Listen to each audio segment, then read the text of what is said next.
we're recording. All right. Thank you, Jeff. Amanda, are you able to, you want to go next? Give like an intro? Yeah, just an introduction, kind of like who you are, your cohort when you graduated, and where you're at. Oh yeah, so I started in January of 2023. I graduated at the end of September 2023, and now I am a QA engineer at QA Wolf. Andrew, you want to go next? Sure. Hi, I'm Andrea.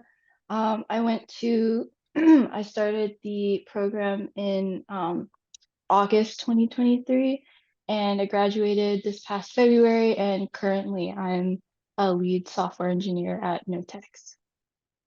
I like every time I hear, I'm like, yeah. And John, what's that? Hi, I'm John. I went through in the June 2022 full or part-time cohort year-long program, and I'm working in management and consulting right now. Amazing. Thank you guys so much for being here. Again, kind of just being mindful of time. I do want to make sure we can kind of get the most value of everybody, and then also make sure we have time for some of y'all who are joining us, your questions for our panelists. So to get us started, Jeff, I do want to hear, I know we kind of gave you a heads up, but give us your, I guess if you want to walk us through kind of your journey, what were you doing before, and kind of walk us through what that was like. Yeah, so I actually I graduated in 2020, but I had a background in marketing, and most of my internships were on the real estate side. But I graduated right when COVID started, so I had to pivot from marketing to real estate because that was where a lot of the roles were available. So I started my first role in ops at a mortgage startup, but it wasn't as fulfilling as I thought it would be, and there wasn't too much room for growth. And then I was also interested in web dev at the same time. So I was just looking for a boot camp instead of going to the 4-year process. And I found AA because it seemed kind of like the longest or most comprehensive boot camp that I could find. I wanted to make sure I covered all the bases. But yeah, so that's kind of how I started. Uh, now that you've been through it, obviously, like you've gone through all of it, you said it kind of seemed like the longest and all of that stuff. Now that you're in your role, I guess, how do you feel about your prep? I guess, how did you feel going into this role? Yeah, I feel like I got kind of lucky in terms of the role I got is very similar to all the things we learned at AA. I wouldn't say all the roles that I looked at through the application process would be the same. But I feel like that's kind of just like a luck of the draw kind of thing. Because obviously you would love to work for a company that has all the same tech stack, but that's not always the case, and there's not too many jobs available. So always just go for it. But yeah, just kind of got lucky with that and use a lot of the stuff we learned. Nice. I do want to hear from our other panelists too. What's everybody else's experience been like, or if anybody has thoughts on like, what was your prep work like for the work that you're doing now? Like now that you're in that work, I know we kind of have a variety here too. So I'm definitely interested, Amanda, what you're thinking, being like, we didn't do much testing in QA and now being in a role like that. But I really want to hear from all the three rest of you, if you don't mind. Well, I can go first.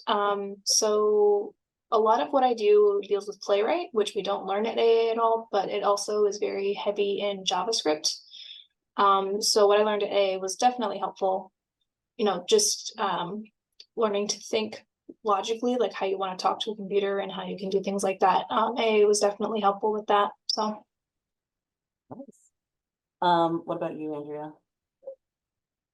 I would say I had pretty similar experience with everybody else where like I think App Academy really laid a good foundational like knowledge understanding, but also just software engineering is a very different way of thinking.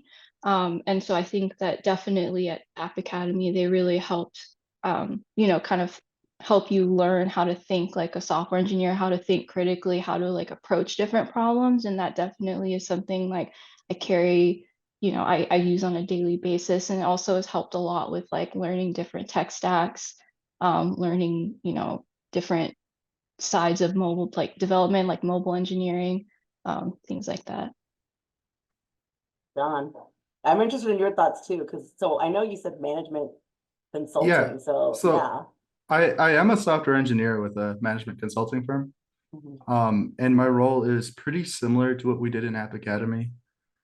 So the preparation is good because it does focus on fundamental things, right?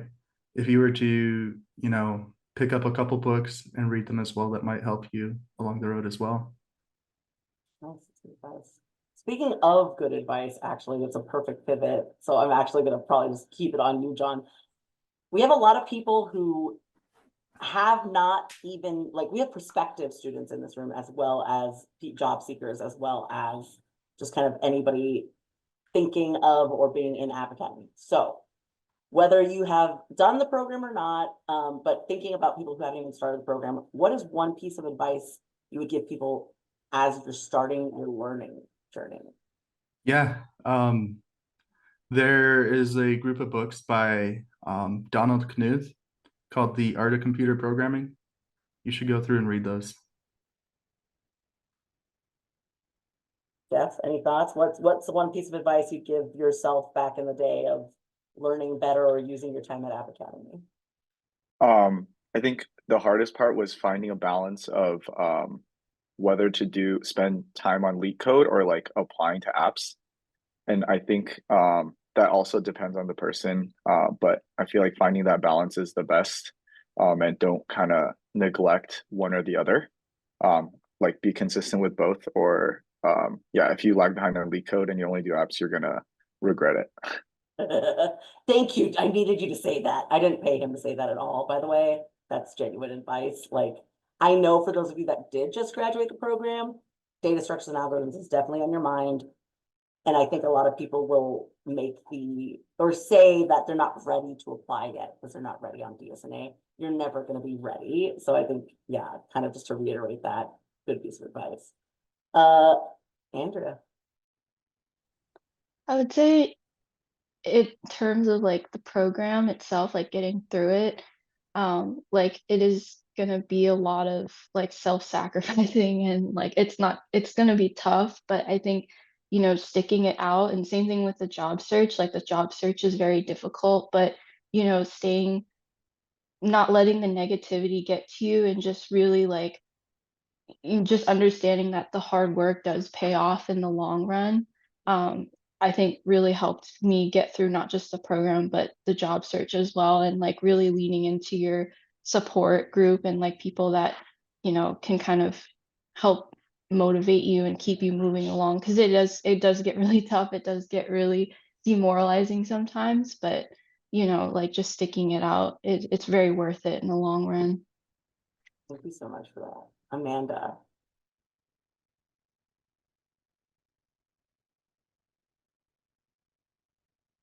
Amanda, still with us? I am sorry, could you repeat Okay. the question one more time? Yes, of course. If you could go back and tell yourself, like at the start of the program, some tips or advice on how to like make it through learning, even just like kind of any tips for those that are just starting their even coding journey. Advice I would give, I would say there's going to be a lot of kind of running your head into the wall over and over, and that's a good thing. Like it doesn't sound like a good thing, but it's so fundamental to learning, and just getting as good as you're expected to get at AA. So it's going to be tough, but it definitely is worth it. I do see your question, Jen. Did you guys have support from the company in your role as new hire? From the companies that they were hired by or from App Academy? Because I will say, like, for us at App Academy, I know so I'm currently doing alumni support as well. I think we always want people to stay in touch with us. And I think if there's ever support we can provide. But I will say from the company they're hired from, got it. Yeah, let's talk about onboarding maybe and kind of what that process was like from going to not ever working in tech for most of us to what was starting in a tech role like. Cool. Amanda, do you want to, I mean, honestly, actually, Amanda, how about you? Because you're one of the most, more recent hire too. You're still in the process, probably. Right, yeah. So QA Wolf is more of a startup. So it's a lot of independence, I would say, but my teammates are incredibly supportive. Anytime I have a question, they're like right there to answer it. Yeah, so it's been a lot of good support. It's the best team I've ever been on. That's awesome. I do hear good things about QA Wolf, so I'm glad to hear that that's true for you.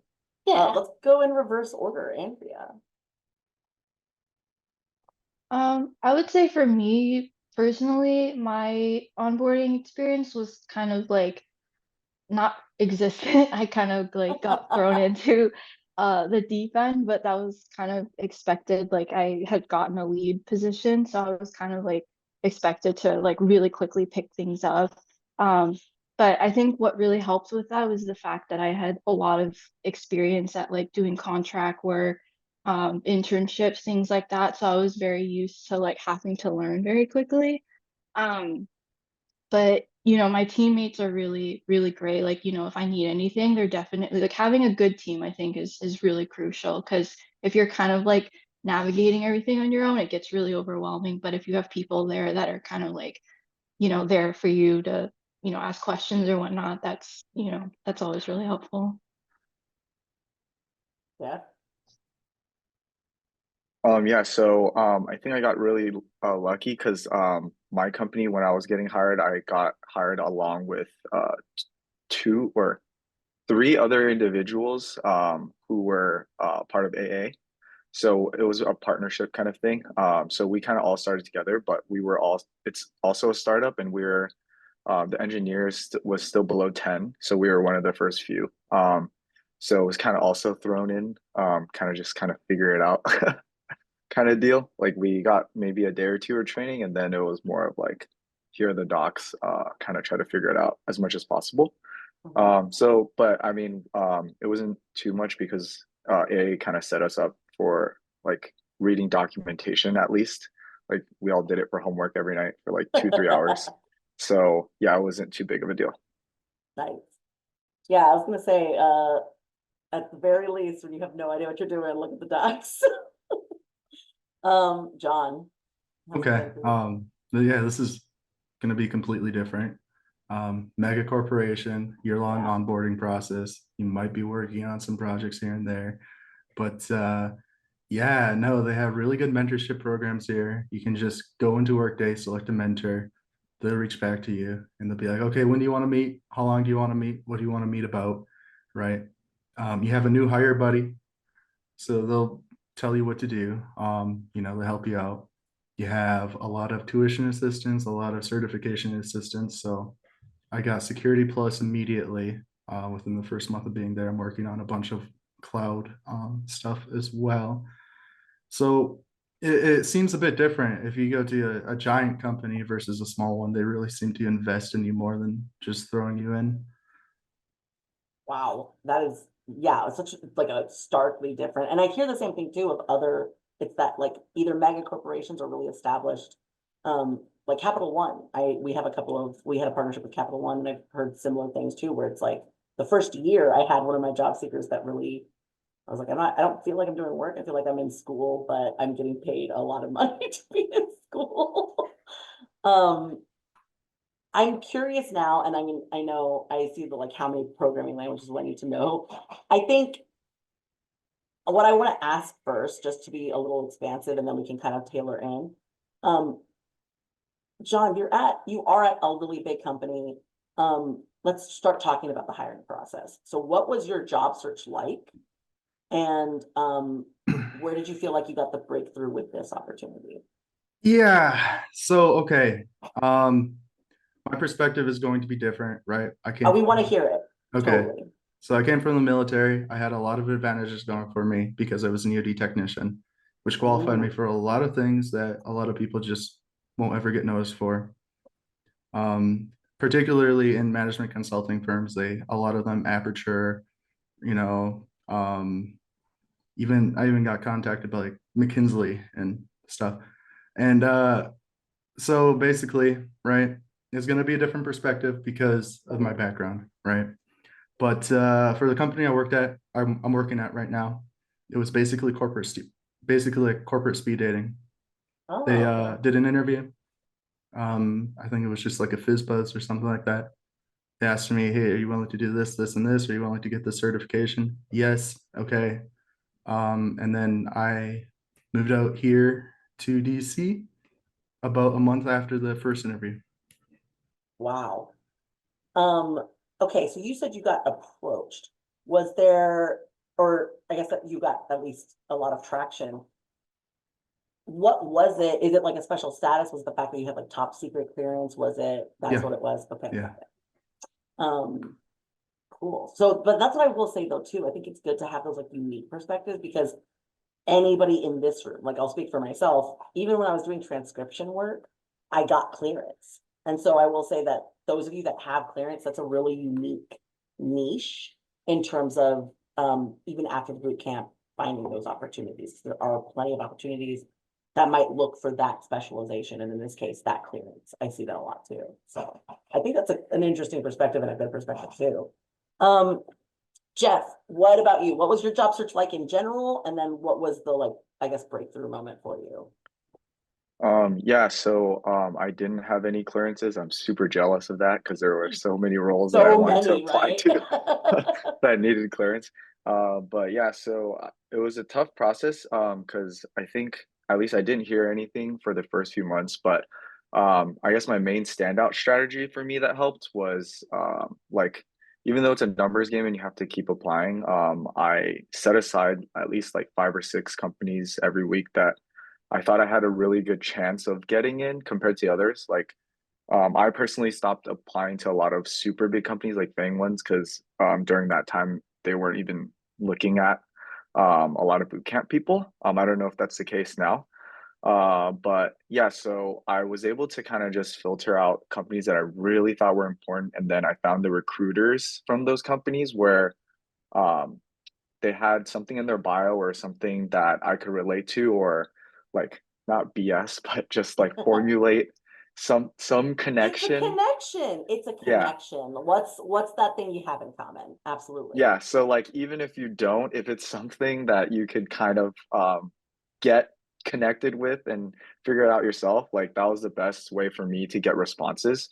I would always personalize a few of these companies' messages and like spend like a good hour or two just writing something super solid. And those were the ones where I got the most responses. And I think that was definitely one of the reasons why I landed my job right now. But yeah, just give them a reason to look at your email over the other 500 in their inbox. Like, be really creative with your subject lines and just spend a little time making like 1 or 2 apps super good. Yeah. Nice. So I actually before, because I know you have to leave soon, Jeff. So real quick, were there like I know a lot of people like kind of a little bit of more like everybody loves specifics, but it's really hard in a job search to give specifics. What did that look like? Did you have a goal for yourself in terms of outreach, or was it, or how did you even target those companies?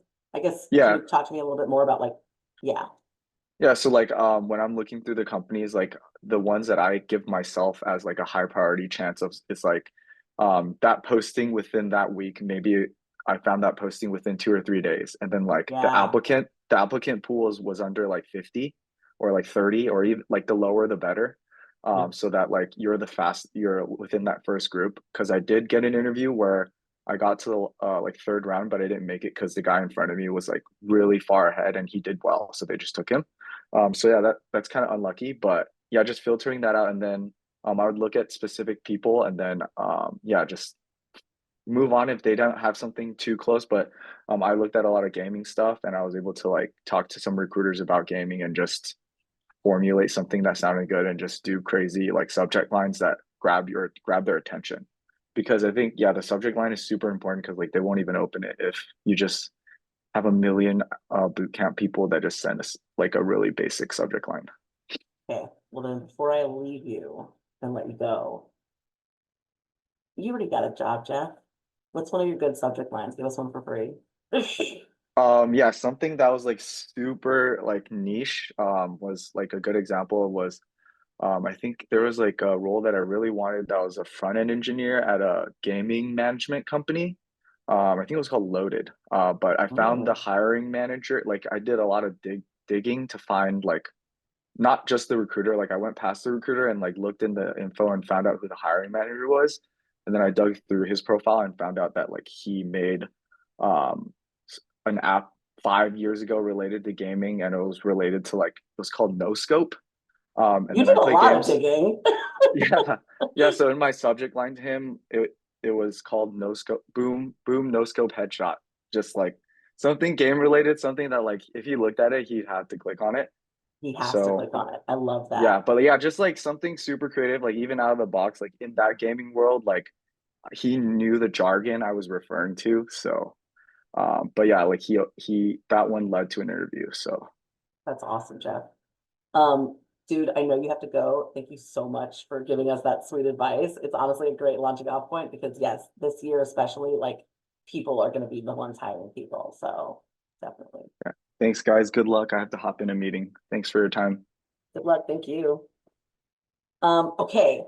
Amanda, again, I'm kind of just going back and forth because y'all are on, that's the order on my screen. Amanda, you had such a different experience because QA Wolf is one of our partnership companies. Yes. So,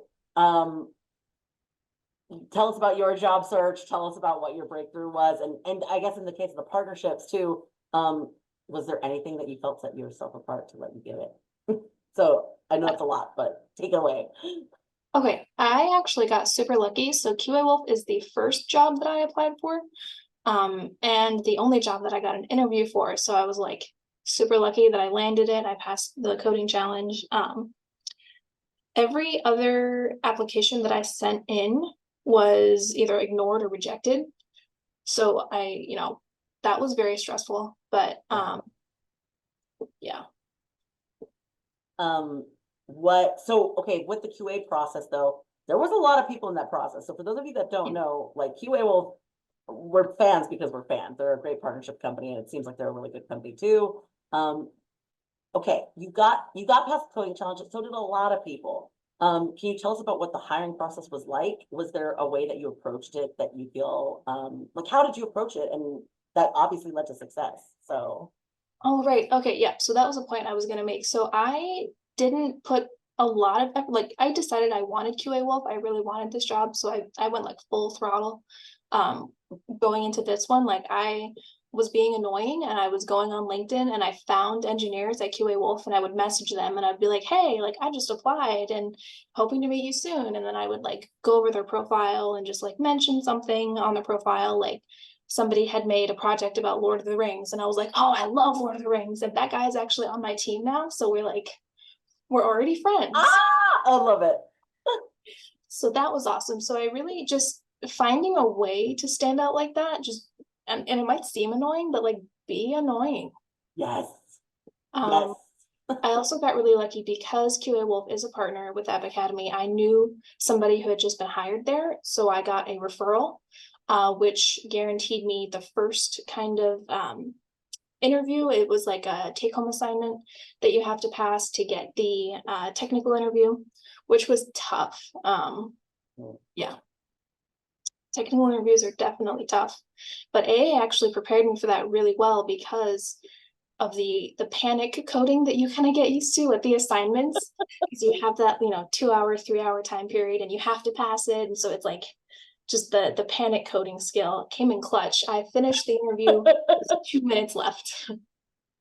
But you finished it. I finished it. I completed it. It was, yeah, but it was like I was so glad I had gone through App Academy and just was used to that kind of time pressure and I know. It's funny because like, Jeff had said like, oh, I don't want to BS. It's not BSing something. I'm like, well, there's a degree of that. Like there's some skill involved in like doing something quickly. yeah, for sure. I love it. Thank you for sharing that, Amanda. Yeah. I already know kind of a little bit of this secret, but now I gotta talk to Andrea because Andrea, your situation was also unique. So let's talk about your job search in general. What was your breakthrough moments? And yeah. Yeah, so I was kind of like during the actual job search, I was applying. I think I have like applied to like 600 jobs total.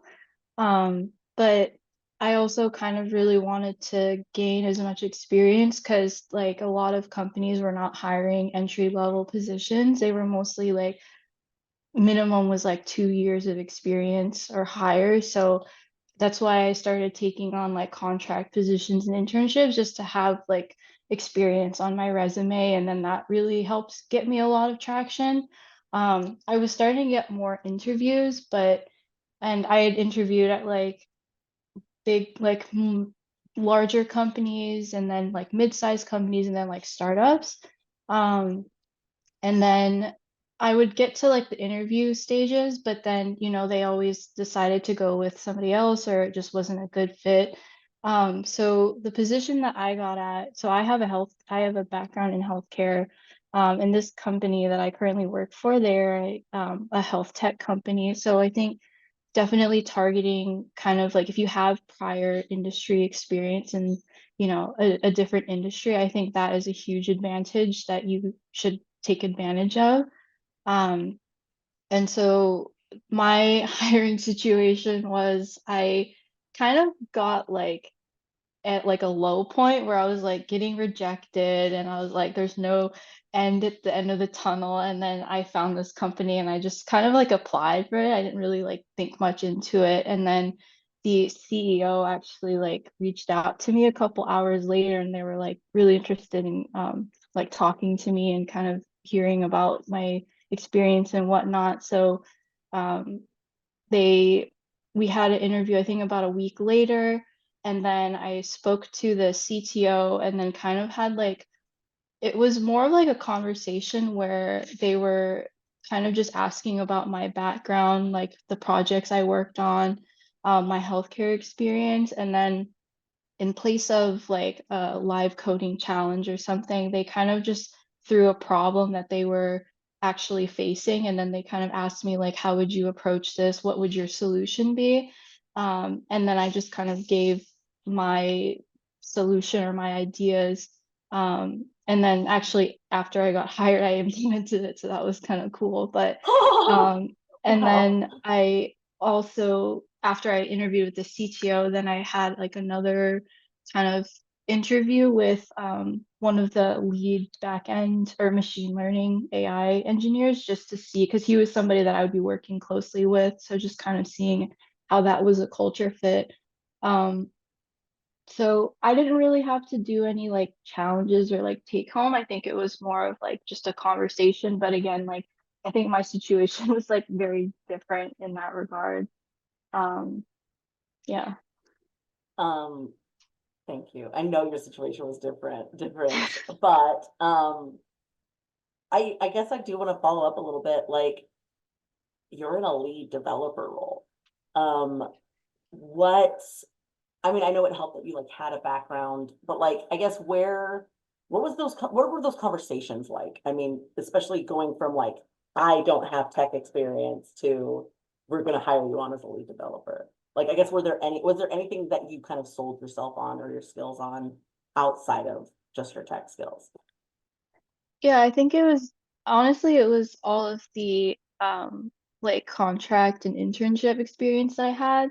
So a lot of the volunteer and like experience that I had, it was very kind of like the the startups were very like disorganized. So there was a lot of like I had to figure things out on my own. I had to kind of like take initiative on a lot of things. And so I think being in that environment and kind of used to having to like not have everything nicely laid out for me, I guess. Like I sometimes I didn't have like documentation or environment set up, like information, so it was kind of chaotic. But I think like being able to work through that, and then also on top of like working with kind of like different types of people and like some coworkers you didn't get along with, I think having that exposure um really helped me stand out a lot because, with this role, I have to be comfortable taking a lot of initiative. And that was kind of something that my coworkers had said that stood out to them was I was very comfortable like taking initiative, and like they didn't have to hold my hand, and that was something that they really needed. And like in a lot of other candidates that that kind of set me apart from other candidates. So yeah, like in the moment, going through all those like internships was it kind of sucked because it was like not fun. And I was like, I didn't really want to be doing it. But again, like later down the road, it really did pay off. Yeah, it is that kind of where things pay off, but where are you going to plant things and where is it going to like take time to put that energy? But I'm so happy for you and I'm so glad it worked out too. Because yeah, knowing where you are now, it seems like such a perfect fit too. Okay. So I know there's a lot of like, there are some questions. I do want to make sure that I get some of the like larger, or I guess like bigger questions that we may not have touched on yet. Before we transition to like maybe other things, I do want to touch base real quick, like where you all are now. I know it's still somewhat recent for you guys, knowing what everything that you know now, no matter, even if it was like, you got lucky, there was different situations, but you know all the things you know now, and you can go back in time and tell yourself something, what you want to tell yourself. John. Yeah. Get involved with the community of programmers as soon as possible. Discord is a really good way to do that, and just be around the people who are where you want to be. Yes. I need to like write that down because I say that all the time, but I think it is like be around the people where you want to be. That is a big part of it. Right. So I actually recently joined a Discord server that I should have joined a long time ago. Everybody in there, like you got people who are completely revamping the ecosystem for C++. You got people working, Equifax as team leads. You got people building all sorts of Linux utilities. It's just, Discord is such a good thing for people. That's awesome. Thank you for that. Amanda, you go back in time and you know everything you know now. And what do you tell yourself? I would tell myself not to be scared. I actually have a BA in psychology, and I didn't really want a BA in psychology, but I was scared of the word engineer, and I was like, I'm not smart enough. Like, I'm not gonna pursue an engineering degree because there's no way I can do that. Like, and I just talked myself out of it, but I can do it. I am doing it. So That's don't be amazing. scared. Don't be scared. I love it. All right, Andrea, what do you tell yourself? I would say don't compare yourself too much to other people. I think like in this field, there's a lot of imposter syndrome and kind of comparing yourself to other people, and especially when you're starting out or even just like looking for the job, like in the job search. I think it's really easy to kind of like look at those around you and compare yourself and then like beat yourself up for it. But at the end of the day, like everybody has their own strengths and weaknesses, and it's about like feeding into your strengths. So Cool. Bringing into the strengths. I'm gonna stay on you just since I know you kind of took us off on this level too. If you had to pick, or I guess, was there anything from your background? Are there any qualities that were not tech related that you feel made a big difference that you leaned into? I would say feedback, like getting feedback from like critical, constructive feedback from people that are like using your product. I think that was something that was kind of a little bit like different than what I'd experienced before in healthcare. Um, but I think, yeah. No, that's good. I think that's a good one. Amanda, was there anything that you felt that you got to leverage or that you're leveraging in your work even? After I graduated, I got, well, not graduated from A, but graduated from my my BA in psychology. I got a lot of jobs in like customer service. Very heavy into customer service. So that has kind of served me because it's not like the traditional customer service role, but at QA we do interact with the dev teams that we are testing for. So that's, how to handle a situation where maybe a bug came up, maybe we missed it, you know, things like that. Conversations that might be uncomfortable, you know, knowing how to navigate those. Was that part of your, like, I guess, evidence at all? Like, did you advertise that anywhere when you were applying, or, yeah, I guess, how did you get to share that? Or if you did? I didn't really share that. Well, I mean, when I had sent that first email to Laura, telling her that I had gotten the referral, I did mention that because QA Wolf does mention in their job posting that they would like, you know, the role is customer facing. So I did mention that in my initial kind of reach out. Nice. Knowing Laura, knowing QA Wolf, I kind of feel like that did help. Just because, yeah, I think once you know what the role is, as you mentioned, it is maybe more customer service, but it's really just like interaction, like people interaction, problem solving. So good. I love that. John, I know besides your secret clearance, do you feel like you get to leverage any of your other non-technical skills in your job? Yeah, I mean, as far as like the actual day to day, I guess, you know, being able to talk to people really helps a lot. So that would be the biggest one. But there's a lot of just here and there, like stuff you wouldn't think of, I guess. Yeah, I think it's hard. It's so hard. I make this comparison a lot where it's really hard to see from inside the house. Yeah. You know, it's hard to see what our strengths are. We're living them, and I think it's easier for other people to see our strengths. Oh, actually, another really good soft thing that a lot of people don't think of is having shared experiences with other people too. Yes. Oh, I So need to write that down too. if there's something that you have in common with someone else and you end up becoming friends, it's gonna go a long way. We've heard that a couple of times today, and I do want everybody, especially if you're already in the job search, by the way, like this is the way. This is the way forward. I think every single one of you here did take that moment to be brave and put yourself out there in some way.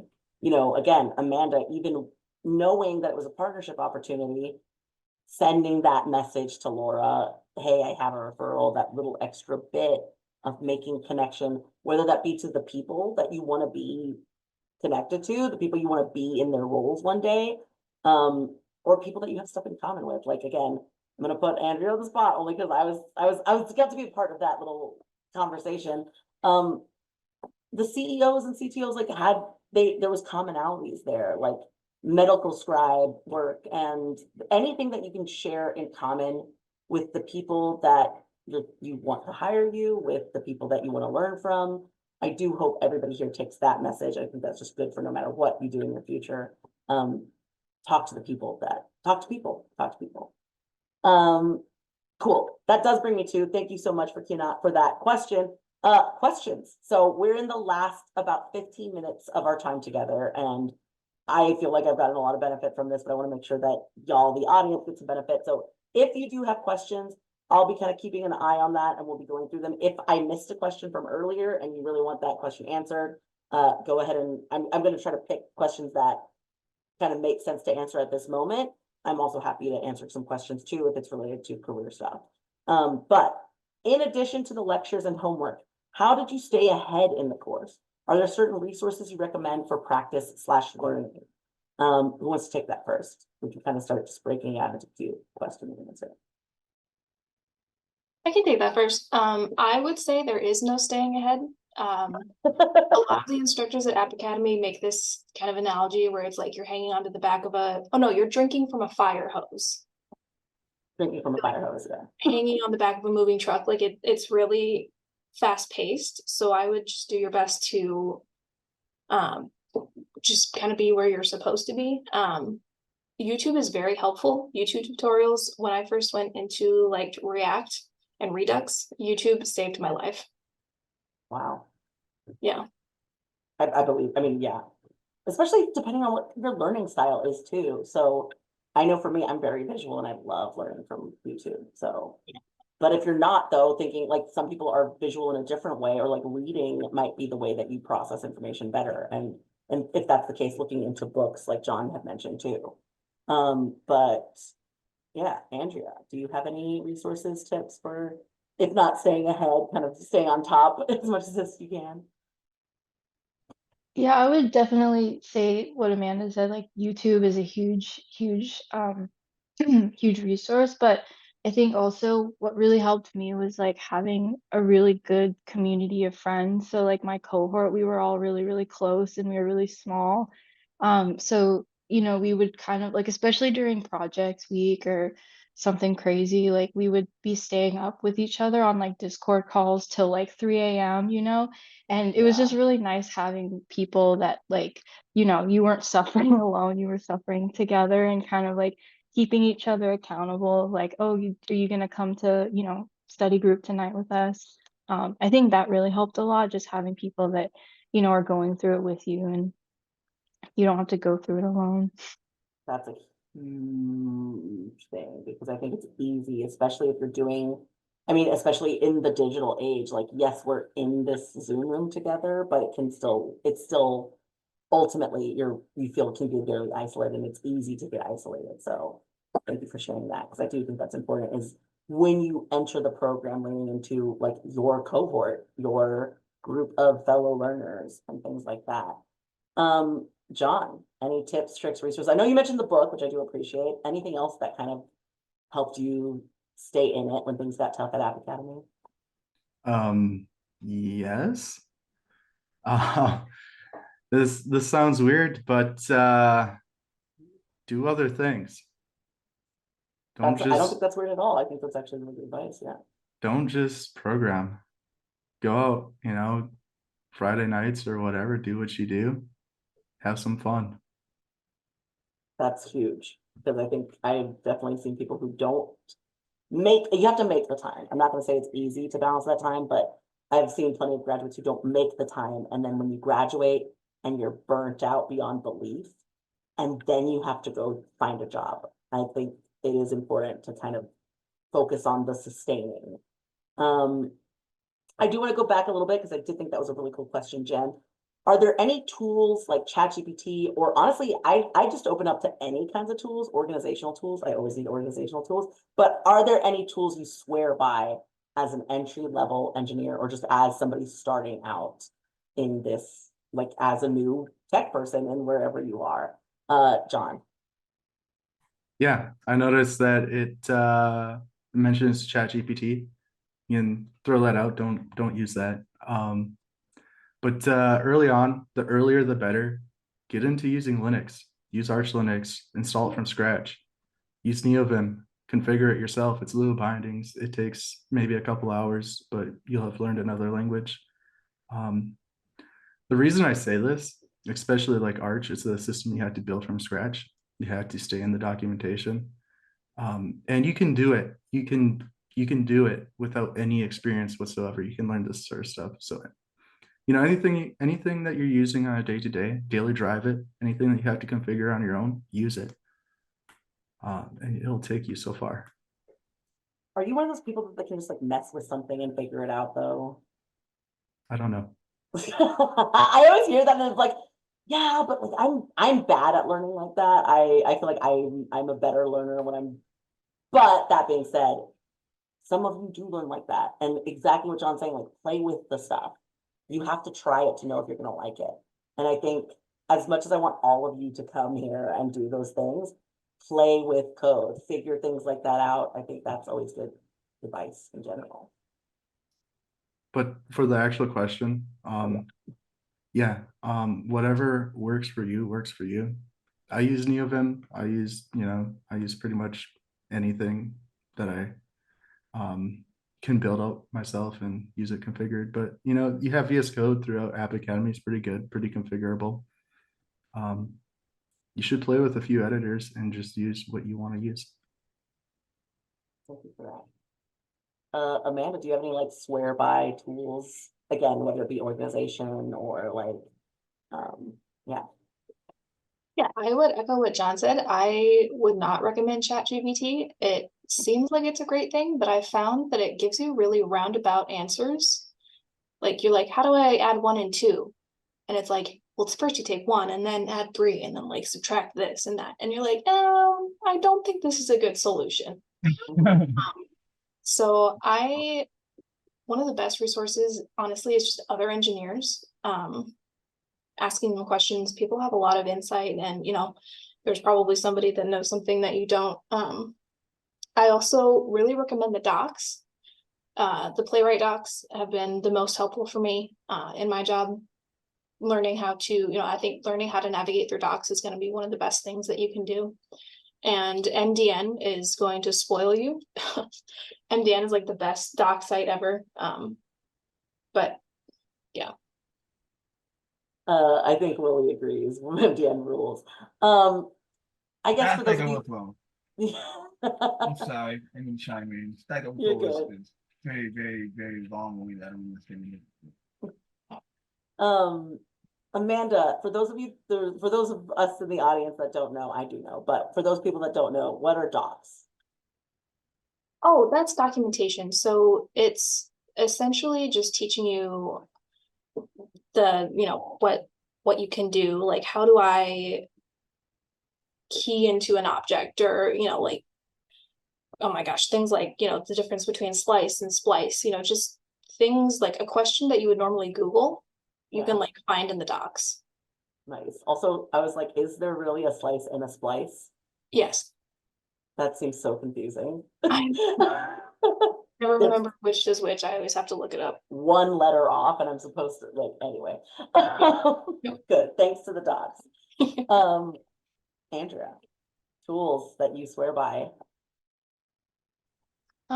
Definitely piggybacking off of what John said is like playing with stuff, because like that is real like hands-on things. I think that especially with software engineering, you have to be hands-on. You can't really learn it passively.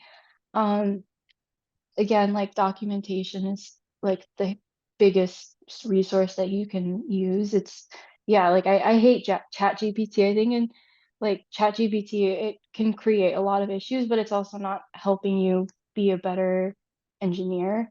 And then for me personally, like for organization, like I really like having a planner. So I really like writing out like daily tasks of like what I need to do, and like some people like using Notion, but I like writing it down physically because like I'm on the computer all the time. So if I'm Yeah, writing me something too. down, it like helps me remember it more.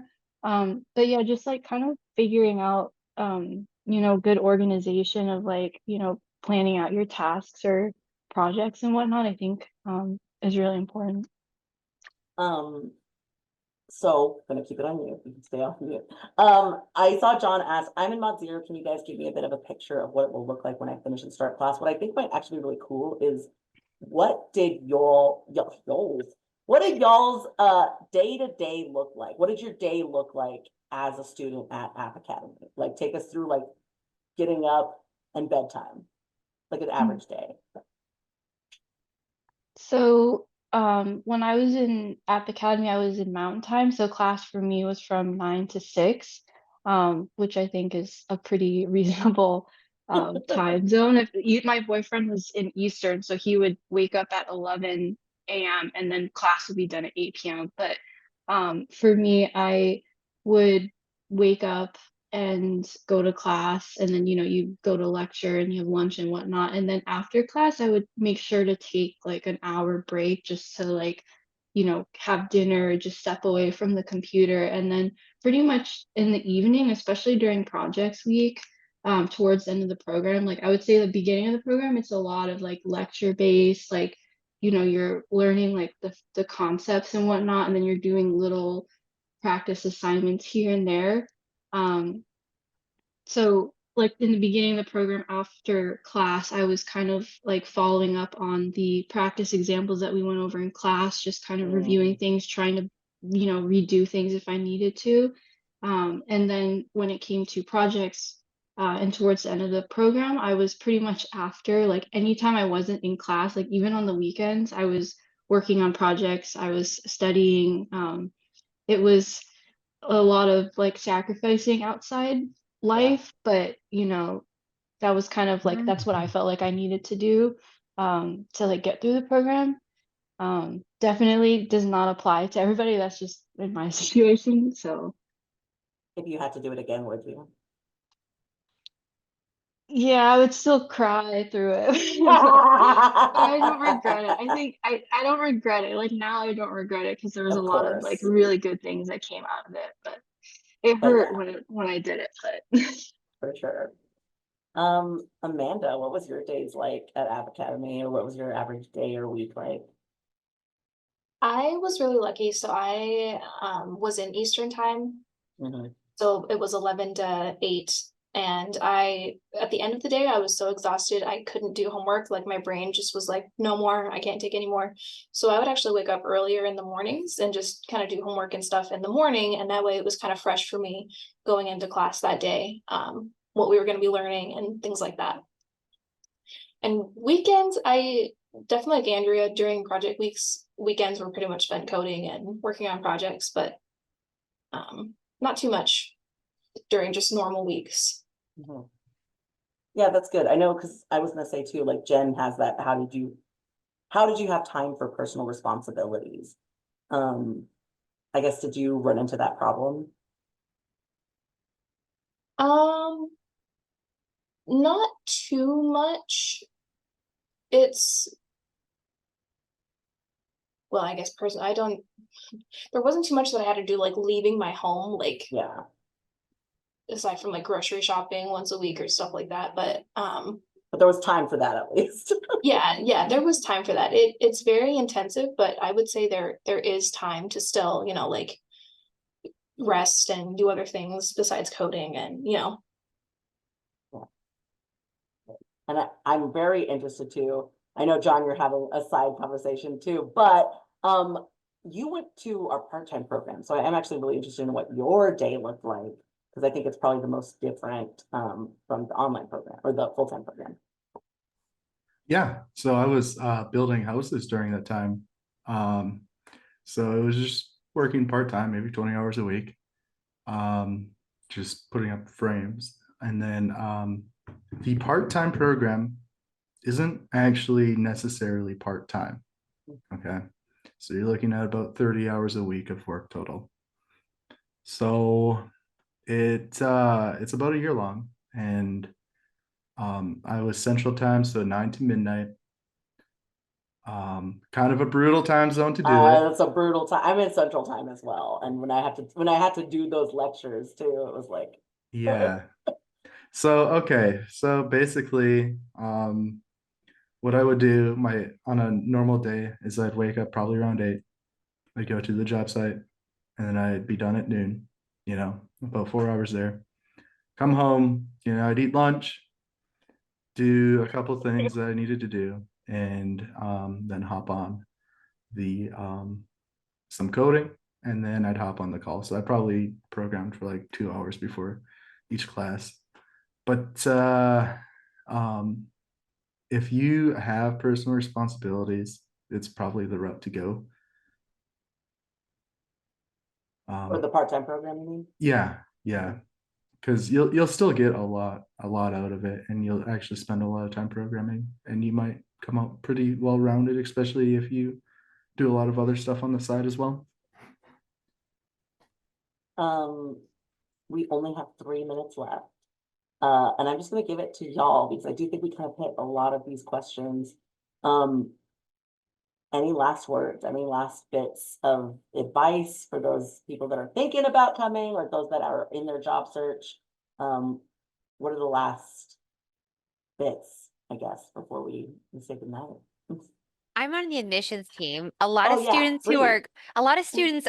just have no coding experience at all. And so when they're looking into becoming a software engineer, they're kind of wondering, what do I need to know before I'm even ready for the boot camp? I would love to pass along some advice for people who are just zero coding but aspiring.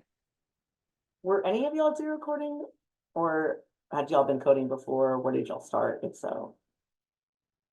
And whoever wants to take that.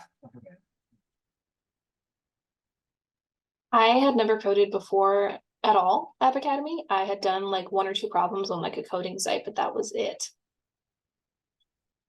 what did you feel like you needed? Well, you obviously made it. So I guess day one, was there anything that was like, what did you need to do okay? Oh, what did I need? Or what would you recommend people start at just stepping in if they've never coded before? What's their first step?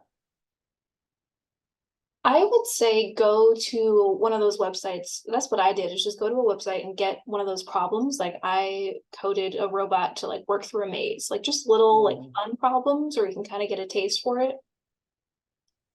That's good You have advice. one you recommend, Amanda?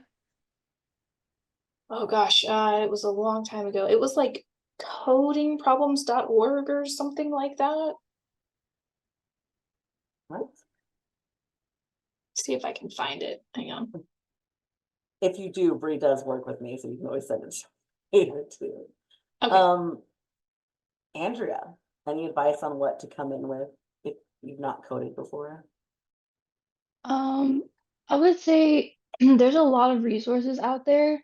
It can get really overwhelming, but you know, if you find something, just like stick with it. Like, don't feel like you have to try and do everything. Like, just find like a little, like kind of what Amanda said, like just find like one little free online little project thing, play around with it, see what it's like, and then, or if you just have like an idea, like if you were like, I'm really interested in game development, like what's a high level like process look like for developing a game? What does that look like? You know, just kind of starting there, I would say. And John. Yeah, I would start out with that Python book that everyone seems to start out with, automating the boring stuff. I don't But think I know that, but I'm gonna look that up. oh, it's really good. It's really good if you've never programmed before, right? It's But Python easy to get hold to? also, if you want to gamify it, you could buy an Arduino kit. And I've been thinking about this, and I think that would probably be a really good route to go, because you can then actually, you know, you're basically making an embedded system and you can actually see everything, right? You know, you're putting the wires in, you're telling it what to do. It's that, and it's a high level language, Arduino. It's very C-like. So a lot of it transfers over. All right. Okay, I'm kind of curious now, so I'm like, maybe I'll look at Arduino, because I mean, I've seen like, yeah, those Arduino starter kits, and it's like, maybe I should play with that. Excellent. All right, folks, that is our time. I want to be really respectful of our alumni's time, and so Amanda, Andrea, John, Jeff, of course, have to leave us early, but thank you so much. It's crazy because I've hosted these before, but I feel like even when I know y'all, I feel like I always learn something from getting to hear like your responses to these questions and responses to everybody. So I want to say thank you so much for your time. Hopefully we'll be able to stay in touch. And yeah, thank you all to who joined us today. If you do have more questions and you want to keep talking, Bree, I know if you want to post in your Calendly link, if you haven't talked to an admission specialist, if you need help with the coaching support, you should know my name by now. I'm Ali Villarreal. Feel free to hit me up on Discord. I am on both. And then, yeah, that is going to be it from us. Thanks to everybody and have a good night, y'all.